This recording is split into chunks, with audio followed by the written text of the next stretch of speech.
मैं शिवेंद्र, आप सभी को स्वागत करते हैं शिवेंद्र ब्लॉग में। कैसे हैं दोस्तों? उम्मीद करता हूं आप लोग बहुत अच्छे होंगे। भाई लोग वीडियो में बने रहेंगे तभी आप लोगों को सही जानकारी मिल पाएंगे। तो भाई लोग बता दूं, खेसारी भैया का फ्रेंड है तो वीडियो को एक लाइक कर दीजिए, साथ ही चैनल पर नए हैं तो चैनल को सब्सक्राइब कर लीजिए, ताकि हर भोजपुरी की खबर आप लोगों को सबसे पहले मिले और पहले मिलता रहे।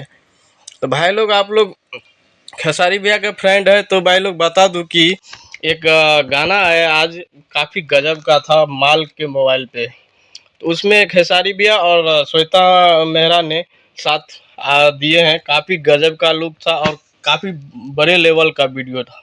आप लोग देखे होंगे तो काफ़ी गजब का लगा होगा। तो भाई लोग, क्या आप लोग का राय है आप लोग कमेंट बॉक्स में ज़रूर देना। और भाई लोग बता दूं कि खेसारी भैया कल या परसों लाइव आया था, तो काफ़ी यार बोल तो लेते हैं काफ़ी अच्छा। अभी कैसे बोल लेते हैं वो हमको समझ में नहीं। भाई लोग चलते हैं, अगले वीडियो में मिलते हैं, तब तक के लिए अपना ख्याल रखें।